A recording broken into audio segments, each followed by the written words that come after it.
메리 크리스마스. 네, 우리 옆에 있는 분들과 함께 서로 축복의 인사 나누겠습니다. 메리 크리스마스. 메리 크리스마스. 크리스마스라는 말은 크라이스트, 그리스도라는 말에 마스, 미사를 영어로는 메스라고 하고 마스라고 부릅니다. 그래서 크리스마스는 예수님이 태어나신 그리스도께 드리는 예배를 크리스마스라고 부르는 것입니다. 그러니까 메리는 기쁘다는 뜻이죠. 메리 크리스마스는 아주 기쁜 주님께 드리는 예배인 것입니다. 오늘 특별히 주님이 태어나신 날입니다. 이날 우리가 왜 기뻐해야 되는지 알고 계시겠지만 오늘 이 날이 어떤 날인지 어떤 의미를 갖고 있는지 함께 좀 은혜를 나누고자 합니다. 우리 태어나신 아기 예수께 감사와 찬송을 올려드립니다. 이 기쁜 마음 가지고 예배를 드릴 텐데요, 다시 한번 더 기쁜 마음 가지고 진짜 메리, 아주 행복한 크리스마스 예배입니다. 한 번 더 옆에 있는 분들에게 메리 크리스마스 하고 인사하도록 하겠습니다. 메리 크리스마스. 네, 메리 크리스마스. 네. 조금 더 메리, 행복하십니까? 하나님께서 기뻐하시는 예배가 될 줄로 믿습니다. 오늘 설교의 제목은 때가 참에입니다. 때가 참에 예수님께서 이 땅에 오셨습니다. 때가 찼다는 말을 여러분도 많이 사용하시죠. 때가 됐다, 때가 찼다. 아마 임신하고 아이를 낳는 분들이 이 말의 의미를 더 깊이 이해할 것입니다. 오늘 3부 예배 때는 20명의 유아 세례자가 있습니다. 참 감사하죠. 이렇게 많은 아이들이 유아 세례를 받게 되는데요. 저도 첫째 아이를 이렇게 제가 낳진 않았지만 이렇게 임신해서 출산하는 과정을 보면서 이게 때라는 것에 대해서 생각을 해보았습니다. 어느 날 이제 진통이 시작되면 이제 병원에 가야죠. 애가 나오는 줄 알고 가니까 아직 때가 안 됐다 그러죠. 분명히 된 것 같은데 또 가면 아직도 안 됐다 그러죠. 그러면은 이런가 보다 하고 있는데 갑자기 어떻습니까? 때가 찾아오죠. 막 양수가 터지기도 하고, 저도 자다가 깜짝 놀라가지고 첫째 아이를 미국에서 대학병원에 데려갔던 기억이 있습니다. 때가 찬다는 것은 사실은 우리가 정하는 것은 아닙니다. 때는 사람이 정하는 것이 아니라 하나님께서 정해 주시는 것입니다. 여러분들도 때가 되어서 이 땅 가운데 난 것이고요, 또 때가 되면 어떤 일을 하게 될 것이고, 또 때가 되면 우리는 이 땅의 모든 사역을 마치고 돌아가게 될 것입니다. 이것이 모두 때입니다. 저는 참 어릴 때부터 크리스마스가 되면 저에겐 두 가지 마음이 있었어요. 성탄이 너무 좋은데 또 제 생일이 오늘 성탄절이거든요. 그러다 보니까 저는 어릴 때부터 이 성탄절 정신없이 보내는 거죠. 근데 커서도 성탄절이 제일 힘들어요. 오늘 청년부 사역자도 없어서 설교도 4번이나 해야 되고. 네. 부모님들은 아마 제가 성탄절에 안 나오기를 바라셨을 거예요. 그렇죠. 제일 바쁜 날이니까. 근데 제가 그날 새벽에 나온 거죠. 누가 알았겠습니까? 평소에 늘 가던 산부인과가 있는데 거기는 못 가시고, 제가 택시를 잡아 타고 가시는데 너무 나오려고 그래가지고 제가 택시를 멈추고 갑자기 내려가지고 태어난 산부인과를 저는 가보지 않았지만 기억하고 있습니다. 강효달 산부인과 출신입니다. 그 얘기를 많이 들었어요. 제가 태어나고 싶을 때 태어나는 건 아니지 않습니까? 네. 때인 것이죠. 네. 오늘 예수님은 그 때가 되어서 태어나셨습니다. 근데 예수님의 때는 저희들이 태어난 때와는 그 의미가 다릅니다. 이것은 인류에 딱 한 번 있는 때예요. 인류 역사에 단 한 번 일어나는 그 때가 이제 찬 것입니다. 때가 꽉 찬 거예요. 물병에 물이 가득 차서 넘치는 그 지점까지 가게 된 것입니다. 성경은 계속해서 이 메시아가, 예수가 나실 것을 말씀하셨고 때가 되면 이루어진다고 했는데 사람들은 언제일까 기다리고 또 기다리고 있었습니다. 이사야서 7장 14절 말씀입니다. 우리 말씀을 같이 읽겠습니다. 그러므로 주께서 친히 징조를 너희에게 주실 것이라. 보라, 처녀가 잉태하여 아들을 낳을 것이요 그 이름을 임마누엘이라 하리라. 아멘. 네, 주님께서 때가 되면 아들을 주실 것이고 그 이름을 임마누엘, 하나님께서 우리와 함께 하신다라고 하는 이름으로 주신다는 것입니다. 이것은 단순한 이름이 아니라 하나님이 우리와 함께 하신다. 근데 살면서 하나님이 우리와 함께 하시는 것을 믿어질 때도 있지만 믿지 않아질 때도 있습니다. 근데 하나님께서는 정말로 우리와 함께 하시는 것을 극적으로 보여줄 수 있는 사건. 어떤 사람들은 아예 하나님 안 계셔, 하나님이 뭐 관심 있으셔 라고 말할 수 있지만, 하나님이 우리와 함께 하시는 가장 극적인 사건이 뭐냐면 예수께서 이 땅에 성육신으로 오시는 것입니다. 하나님이 우리와 함께 하신다는 결정적 증거인 임마누엘을 보여주시겠다고 말씀하신 것입니다. 자, 이렇게 우리 주님께서는 그 때가 되어서 예수님을 보내주셨는데요, 이 예수님을 이제 받고 그 다음에 우리의 인생은 달라집니다. 그런데 이것은 우리 개인의 경험일 뿐만 아니라 전 세계적인 일이기도 합니다. 그래서 우리가 예수님의 탄생을 기점으로 해서 BC와 AD로 세상을 나눕니다. BC는 뭡니까? Before Christ, 그리스도 이전입니다. 그리스도 이전을 BC라고 부르고, AD는 무슨 뜻입니까? AD는 사실은 이게 라틴 말입니다. 아노 도미니, 도미니 주님의 해란 뜻입니다. 주님이 태어난 그 Year of the Lord, 주님이 태어나신 그때를 기준으로 해서 BC와 AD가 나누어지는 것입니다. 자, 이렇게 인류 역사도 예수님의 바로 그때를 통하여 나누어지는 것처럼 여기에 계신 여러분의 삶도 내가 예수님을 만나냐 만나지 않느냐에 따라서 나누어지는 것입니다. BC와 AD의 차이만큼이나 내가 인격적으로 예수를 만난 그 여부의 차이가 우리의 인생을 크게 다르게 만드는 것입니다. 우리가 이 땅에 태어난 것은 참 감사요 은혜입니다. 한 번 태어난 것, 여러분 태어난 것 자체가 얼마나 은혜입니까? 하지만 예수를 만나서 다시 태어나는 것, 거듭나는 것, born again, 다시 시작하는 것은 은혜 위에 은혜라고 말할 수가 있습니다. 요한복음 1장 16절은 이렇게 말씀합니다. 우리가 다 그의 충만한 데서 받으니 은혜 위에 은혜로라. 그의 충만함, 그의 가득함, 때가 차서 오신 예수 그리스도를 말미암아 우리는 은혜 위에 은혜를 경험하는 거예요. 한 번 태어난 것은 은혜입니다. 하지만 두 번 태어나는 것, 예수를 믿고 다시 태어나는 것은 은혜 위에 은혜인 줄로 믿습니다. 오늘 여러분들에게 한 번 태어난 이 땅 가운데 살아가는 은혜뿐만 아니라 예수님이 여러분의 삶에 다시 오셔서 은혜 위에 은혜를 경험하는 이 아침 되기를 간절히 축원합니다. 그렇습니다. 오늘 본문 말씀은 성탄의 메시지를 때라는 데 초점을 맞춰서 우리에게 주고 있습니다. 오늘 본문 말씀의 때가 찬다는 의미는 과연 어떤 뜻일까요? 자, 본문 말씀을 다시 살펴보도록 하겠습니다. 갈라디아서 4장 4절입니다. 함께 읽어보겠습니다. 때가 참에 하나님이 그 아들을 보내사 여자에게서 나게 하시고 율법 아래에 나게 하신 것은, 아멘. 때가 차서 하나님이 아들을 보내셨다라고 말씀하고 있습니다. 당신은 어떤 때였을까요? 역사학자들은 그때를 뭐라고 말할까요? 우리 믿음의 사람들은 그때를 어떻게 이해해야 될까요? 조금은 세계사적인 관점에서 그때에 대해서 우리가 생각해 볼 수가 있습니다. 네 가지 차원에서 더 많지만 요약해서 말씀을 드리면요, 그때는 어떤 때였는가? 첫 번째, 당시는 로마의 압제로 이스라엘이 엄청난 고통을 겪고 있었고 메시아를 기다리던 때였습니다. 정말로 우리는 어떻게 할 수 없으니까 메시아가 와서 우리를 구원해 달라는 그런 마음이 간절했던 때입니다. 우리 한국으로 말하면 미륵사상이 있었던 거죠. 미래에 붙여인 미륵사상. 뭔가 지금 삶이 바뀌지 않는데 우리나라에 변화가 있어야 되는데 그런 비슷한 거죠. 메시아. 정말 이스라엘의 메시아가 오기를 바라는 그런 마음들이 간절한 때가 바로 그때였습니다. 자, 두 번째입니다.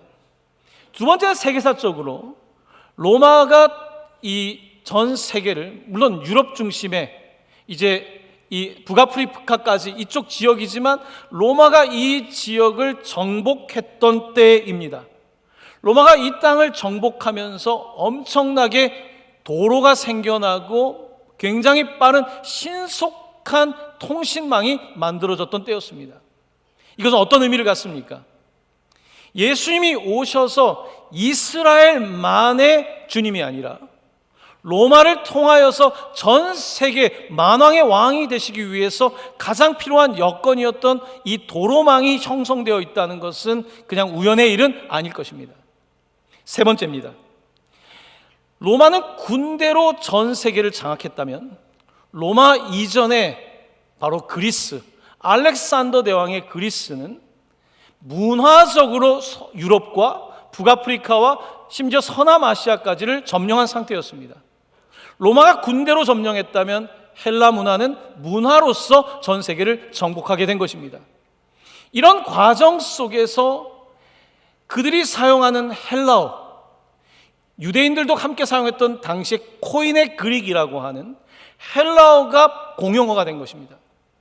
사람들이 그래서 자기네 언어를 사용할 뿐만 아니라 헬라어를 사용할 수 있었던 것입니다. 그래서 성경도 바로 그 비슷한 시기에 헬라어로 번역이 된 겁니다. 히브리어가 헬라어가 된 거예요. 바로 그런 때에 말씀이 전파되기 너무 좋은 바로 그 때였던 것을 성경은 말씀하고 있습니다. 네 번째입니다. 로마는 계속되는 승리로 다른 신들을 다 무너뜨렸습니다. 당시의 전쟁은 나라와 나라의 싸움이 아니라 신들의 싸움이었습니다. 그래서 우리 나라에서 믿고 있는 신들이 다 로마한테 지는 거예요. 그러다 보니까 그들의 우상이 무너지게 되고 그들의 신앙의 기반이 막 흔들리기 시작했던 때입니다. 이런 때에 이제는 또한 우리 그리스 철학이라고 말하면 소크라테스, 플라톤, 아리스토텔레스 이들의 철학이 당시에 다 퍼져 있었는데 여러분 이미 그리스는 로마한테 졌죠. 그런 상황 속에서 철학이 채워지지 못하는 아주 빈곤한 마음의 상태가 있었습니다. 철학이 해결해 주지 않는다는 마음들이 있었어요. 그러면 무언가 something else, 다른 일이 일어나야 되지 않는가라는 생각을 할 때 영적인 갈급함이 있을 때였습니다. 자, 지금 말씀드린 한 네 가지 차원에서처럼 세계사적으로 봤을 때도 이 때는 정말 무슨 일이 일어날 것 같은 때, 무슨 일이 반드시 일어나야 되는 때, 그리고 전 세계가 가까워지기 시작했던 바로 그때에 하나님께서는 그의 아들 예수를 보내신 것입니다. 우리는 지나고 나서 말하죠. 그것을 역사라고 말합니다. 그 당시에는 몰라요. 지나야지 알게 되는 거예요. 지나고 났더니 바로 그때의 메시아가 오신 것이구나. 그때 오셨기 때문에 그 이후에 사도 바울과 제자들을 통하여 복음이 급속도로 퍼져가게 됩니다. 급속도로 퍼질 수 있었던 하나의 교통수단이 있기도 했지만 또 한편으로는 사람들은 영적으로 갈급했습니다. 그때 갈급한 심령에 복음이 들어갈 수 있는 바로 그때에 예수 그리스도께서 오셨다는 것입니다. 때가 찼다는 것입니다. 때가 차서 넘칠 수 있는 바로 그때에 우리 주님께서 오신 것입니다. 사랑하는 성도 여러분, 때는 내가 정하는 것은 아닐 것입니다. 우리는 살면서 깨닫습니다. 늘 뒤늦게 깨닫지 않습니까? 그때 내가 그렇게 했어야 되는데 그때를 놓치는 것입니다. 때를 사람의 것이 아니라면 우리는 때에 대해서 늘 열린 마음으로 하나님 지금은 어떤 때입니까? 지금 하나님 우리는 어떤 때를 지나가고 있습니까? 묻고 또 물어야 되는 거겠죠. 코로나 우리는 이런 때를 생각한 적이 없습니다. 코로나 때 양적 완화가 돼가지고 막 거품 경제가 끼지 않았습니까? 막 시중에 돈이 풀리고 지금은 이제 다시 돈을 모아뜨리는 때인 거예요. 마치 자궁이 수축돼야지 아이가 나오는 것처럼 지금은 모든 것들이 수축되고 있는 때예요. 이런 때에 하나님 우리에게 뭐라고 말씀하실까요? 이 세계사적으로 전쟁이 일어나고 있는 이때 뭐라고 말씀하실까요? 여러분 사람들이 영적으로 얼마나 갈급한지 보이지 않습니까? 여러분 자신도 그렇지 않습니까? 지금이 어떤 때일까요? 하나님은 지금 우리에게 뭐라고 말씀하실까요? 바로 이 때에 우리가 하나님의 때를 생각하고 그때에 우리들 자신을 드릴 수 있어야 되는 것입니다. 우리가 예전에 예배를 드릴 때 많이 불렀던 찬양 중에 때가 참회라고 하는 찬양이 있습니다. 오늘 이 시간 설교 중에 이 찬양의 가사를 함께 묵상하고 잠시 하나님 이 때가 주님의 때인 줄로 믿습니다. 함께 예배하길 원합니다. 잠시 이 찬양 함께 불러보도록 하겠습니다.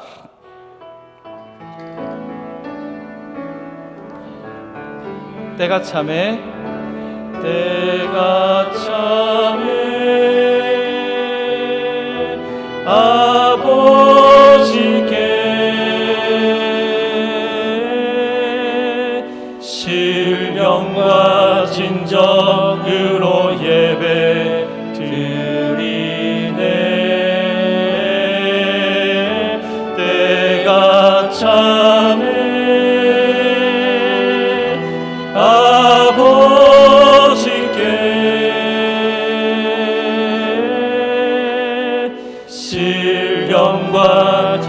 진정으로 예배 드리네. 우리 눈을 감고 한번 고백하겠습니다. 때가 참에 때가 참에 아버지께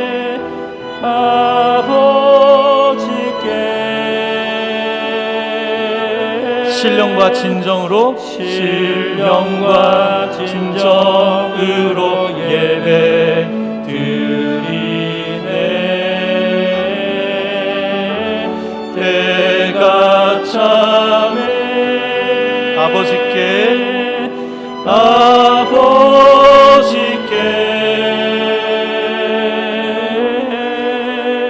신령과 진정으로 예배 드리세.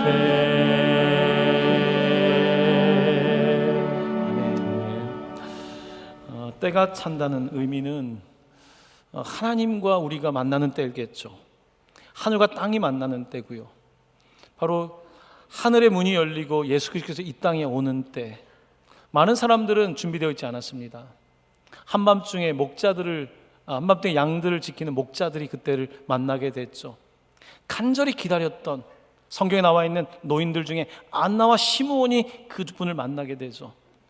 또한 그분을 기다렸던 바로 어머니 마리아와 아버지 요셉이 바로 그 때를 경험하게 되죠. 때는 누구에게나 있는 것 같지만 그 때를 아는 사람이 그 때에 맞춰서 살 수 있는 것 아니겠습니까? 오늘 예수님께서 바로 그 때가 차서 이 때에 오신 것입니다. 그가 이 땅에 오셔서 이제 모든 것들이 달라졌어요. 요즘은 패러다임이 바뀌었다 그러죠. 완전히 모든 것들이 달라진 것입니다. 자, 예수님이 오고 나서 그 전과 무엇이 달라졌을까요? 오늘 함께 읽었던 4장 3절 말씀을 다시 함께 봉독하도록 하겠습니다.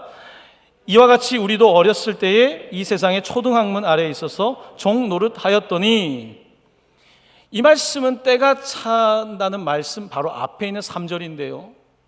예수님이 오시기 전, 때가 차기 전에는 어렸다는 것입니다. 세상의 초등학문 아래에 있었다는 것입니다. 그러니까 세상의 지식과 철학과 그리스의 엄청난 철학들, 그리고 많은 것들을 사람들이 알고, 여러분 헬레니즘이 굉장히 폭발적으로 발전했던 그때에, 하지만 그것도 초등학문이었다는 거예요. 왜냐하면 세상의 철학과 지식이 우리를 사망에서 건질 수는 없어요. 아무리 열심히 돌을 닦아도 내가 사망에서 건짐을 받을 수는 없습니다.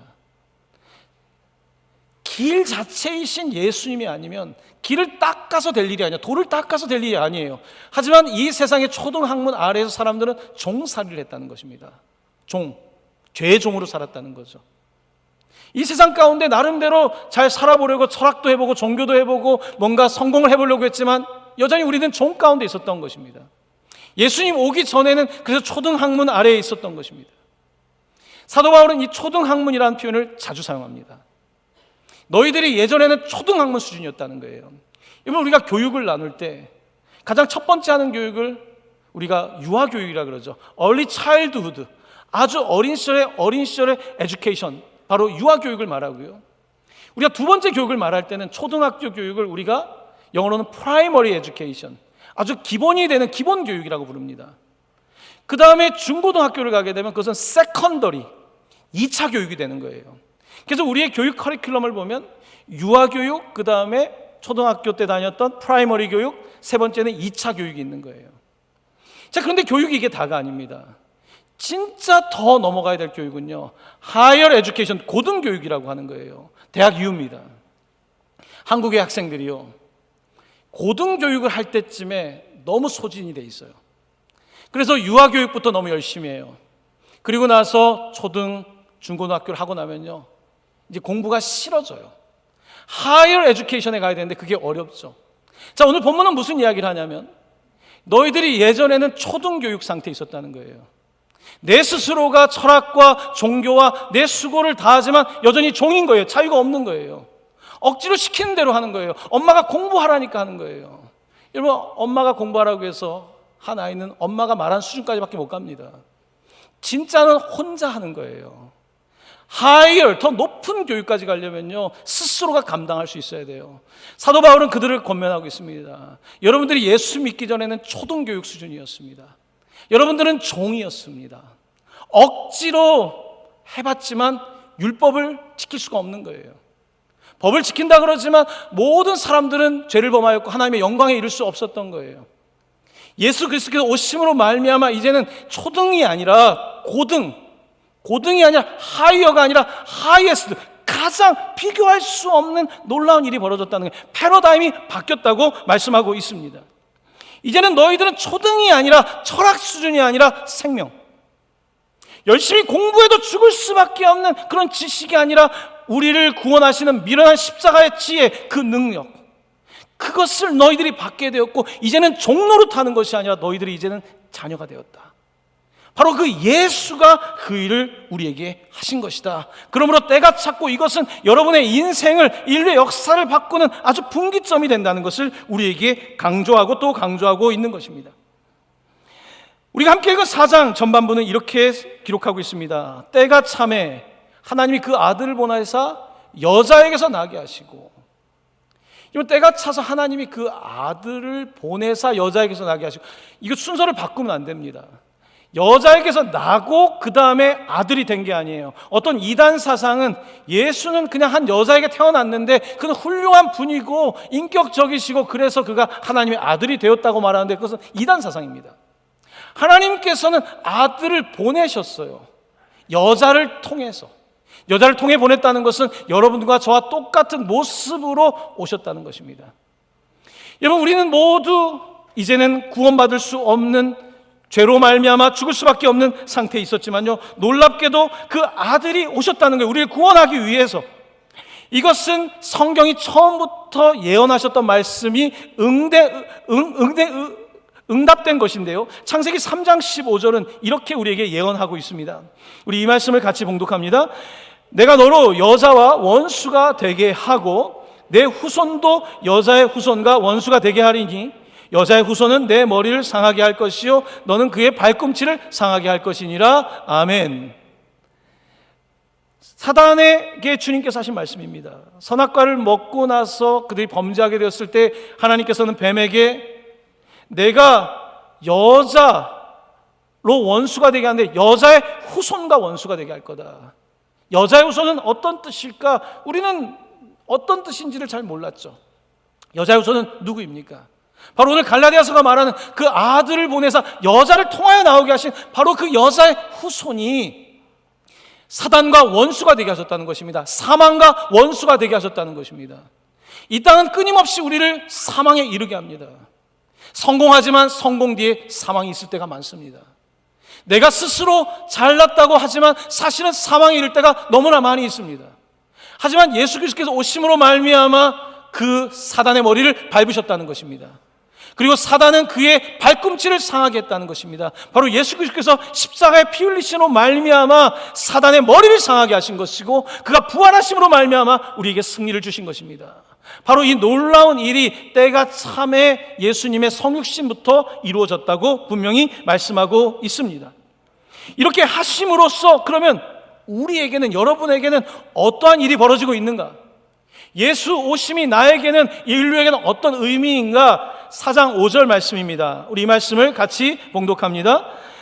율법 아래에 있는 자들을 속량하시고 우리로 아들의 명분을 얻게 하려 하심이라. 아멘. 율법 아래에 있는 자들, 우리 모두 율법 아래에 있었습니다. 오늘 다 율법으로 봤을 때는 하나님이 보시고 나서요, 전부 다 사형에 해당하는 것입니다. 우리 모두 사형에 해당하는 거예요. 율법 아래에 있는 모든 자들은 사형에 해당됩니다. 사형에 해당되는 사람들이 열심히 이것저것 해보지만요, 스스로 구원할 수가 없습니다. 물에 빠져있는 사람들이 어떻게 할 수가 없습니다. 아들을 보내서 우리를 속량하셨다. 속량이라고 하는 단어는 우리를 위해서 대신 값을 지불하고 우리를 구원하셨다. 예수라고 하는 값을 지불하고, 하나밖에 없는 아들의 값을 지불하고 우리를 속량하셨고 우리로 아들의 명분을 얻게 하셨다. 여기서 명분이라고 하는 원어는요, 이것이 양자, 양녀를 뜻하는, 입양을 뜻하는 단어입니다. 우리로 아들로 입양되어서 아들이 되게 하셨다, 명분을 얻게 하셨다라고 말씀하고 있습니다. 여러분, 아들의 명분을 양자가 되니까 얻은 거예요. 사실 로마 시대에 양자를 선택하는 일들은 아주 흔했습니다. 왜냐하면 다음에 대권을 물려받아야 되는데요, 우리 아들이 변변치 않습니다.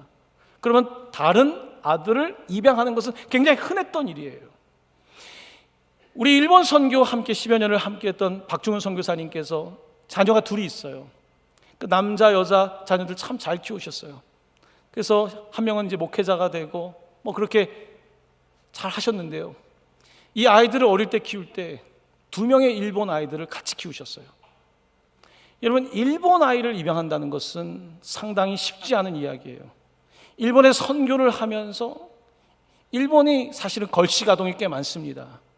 일본에서 이렇게 내팽개진 아이들 꽤 많아요. 이 아이들을 정부에서 맡길 데가 없으니까 맡으라고 할 때에 기꺼이 이 아이들을 맡아서 키우셨다고 하더라고요. 여러분, 그러면 이 자녀들은 일정한 기간 동안에 이제 내 양자 양녀예요.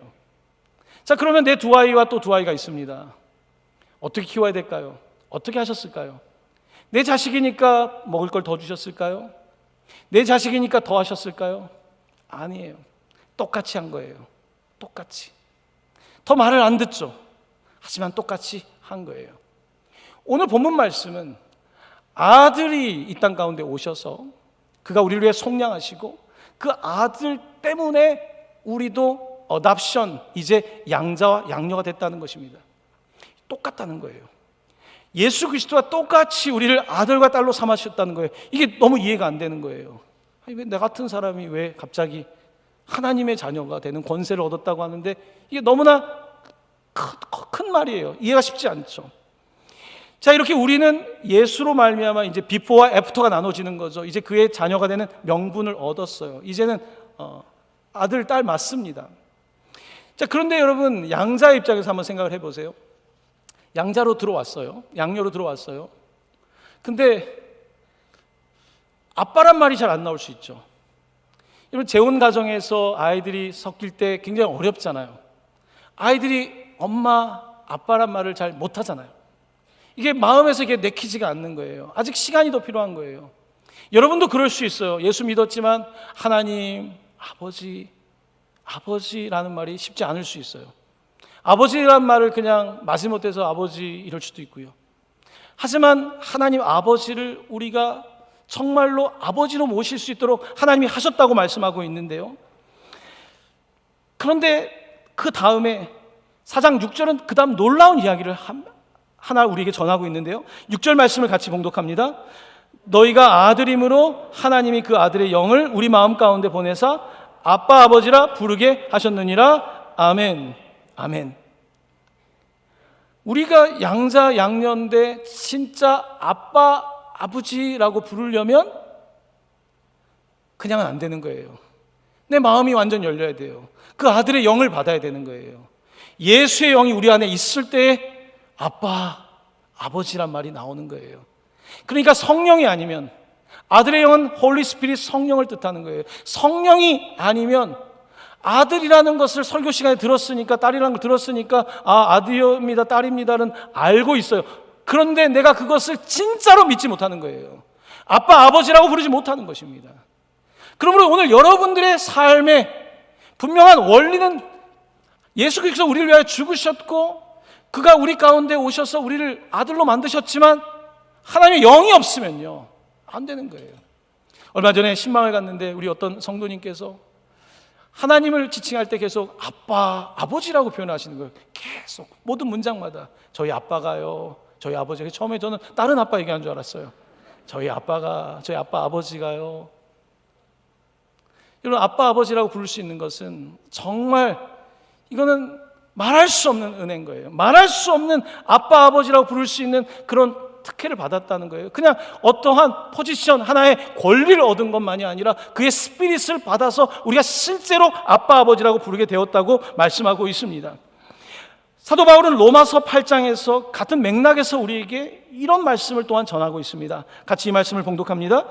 무릇 하나님의 영으로 인도함을 받는 사람은 곧 하나님의 아들이라. 너희는 다시 무서워하는 종의 영을 받지 아니하고 양자의 영을 받았으므로 우리가 아빠 아버지라고 부르짖느니라. 아멘. 아멘. 우리가 아빠 아버지라고 부르짖는 거예요. 종의 영을 받은 게 아니에요.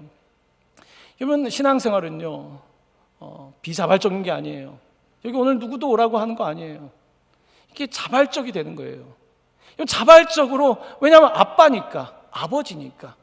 내가 눈치 보면서 양자니까 억지로 앉아가지고 안녕하세요 인사하는 게 아니에요. 진짜 자식들은요 인사도 잘 안 해요. 저희 집도 요즘 가면 중학교 되고 하니까 뭐 웬만하면 안 나와봐요. 아빠 왔다 하면 그때서 오셨어요 이렇게 되죠. 이거 친자식이에요. 양자로 한 애들은요 앞에서 정말 얼어있죠. 오셨어요. 눈치 보죠.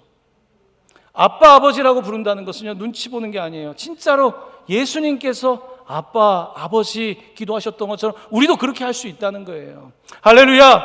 오늘 예수 형이 여러분들과 함께 하시기를 바랍니다. 예수 형이 함께 하시면요 정말 말할 수 없는, 이거 설명할 수 없는 거예요. 하나님을 아빠 아버지로 부른다는 것은요 얼마나 큰 은혜입니까?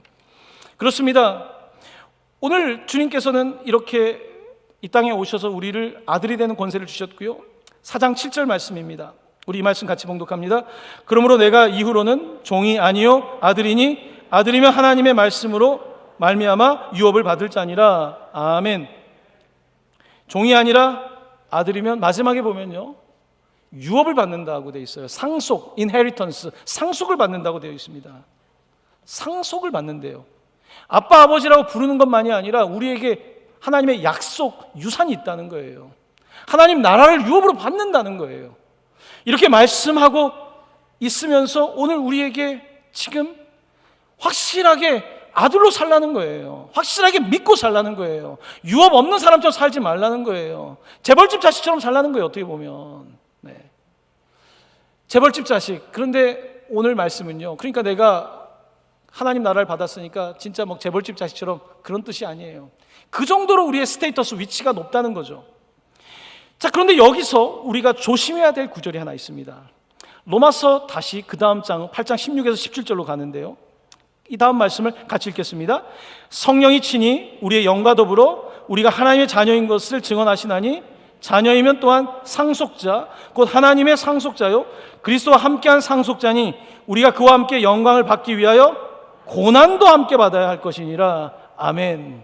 아멘. 제가 재벌집 자식이라고 하는 제가 하나의 그 은유를 사용했지만 우리가 이 땅 가운데 하나님의 자녀가 되는 것은요 남들 앞에서 이렇게 내가 뭐 있는 것처럼 그거 하는 거 아니에요. 분명한 것은요 뒤에 보면 영광을 받기 위하여 고난도 함께 받아야 된다고 말씀하고 있습니다. 고난도 함께 받는 거예요.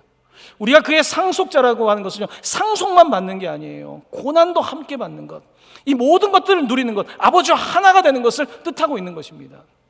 분명하게 성경은 우리에게 이와 같은 놀라운 약속을 주고 있습니다.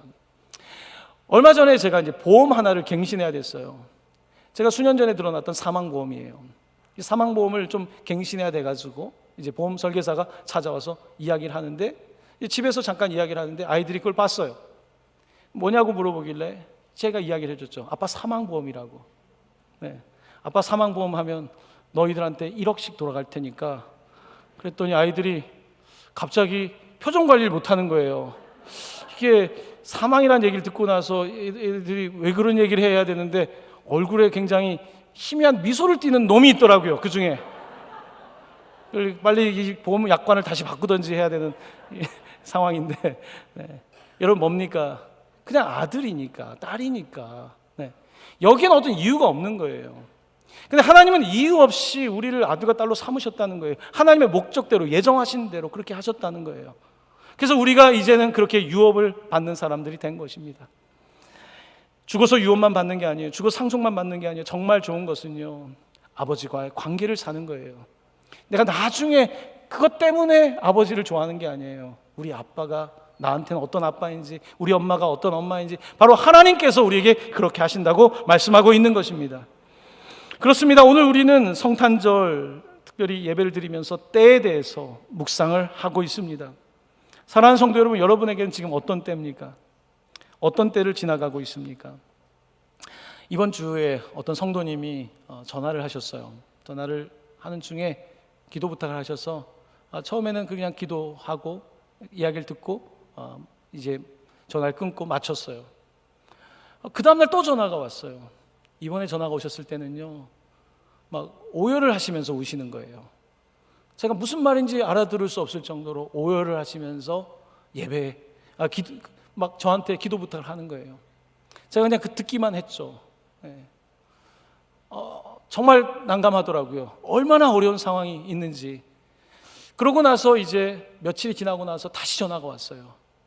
목사님, 지금이 하나님의 때라는 것을 알게 됐어요.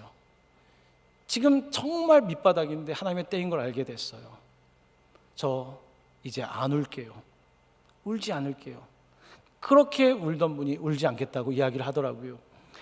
제가 수년 전에 저희 아들의 핸드폰에서 처음으로 이 찬양을 알게 됐는데, 여러분 너무 잘 아는 찬양이에요. 주가 일하시네라고 하는 곡이죠. 이 노래의 가사가 저한테 그 당시에 굉장히 강하게 터치가 됐어요. 날이 저물어 갈 때, 빈들에서 걸을 때, 그때가 하나님의 때. 내 힘으로 안 될 때, 빈손으로 걸을 때 내가 고백해 여호와 이래. 여호와께서 준비하신다는 고백이죠. 주가 일하시네, 주가 일하시네. 주께 아끼지 않는 자에게 주가 일하시네, 주가 일하시네. 신뢰하며 걷는 자에게. 여러분, 하나님의 때라고 하는 것은 막 이렇게 화려한 때가 아니에요. 베들레헴 마구간에 태어난 것을 누가 하나님의 때인 줄 알았겠습니까? 아무도 몰랐죠. 하나님의 때는요, 빈들일 수 있습니다. 광야일 수 있습니다. 한밤중일 수 있습니다. 아무도 이해할 수 없는 시간일 수 있습니다. 내 인생의 가장 밑바닥일 수도 있습니다. 하지만 그때 내가 주님을 만날 수 있다면요, 그때 B씨와 AD가 바뀐 것처럼 내 인생이 바뀌게 되는 줄로 믿습니다. 그렇습니다. 성탄의 메시지는 아주 단순합니다. 예수 믿으면 모든 것이 달라진다는 것입니다. 예수 믿으면 우리는 아들, 딸이 된다는 것입니다.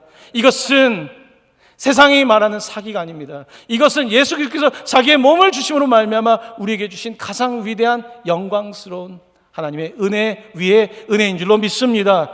성탄을 맞이하는 사랑하는 모든 성도 여러분, 주님과 더불어서 성탄의 기쁨으로 다시 태어나는 은혜 있기를, 또한 우리만이 아니라 많은 사람들이 이 성탄의 소식을 들을 수 있게 되기를 예수님의 이름으로 간절히 축원합니다. 아멘.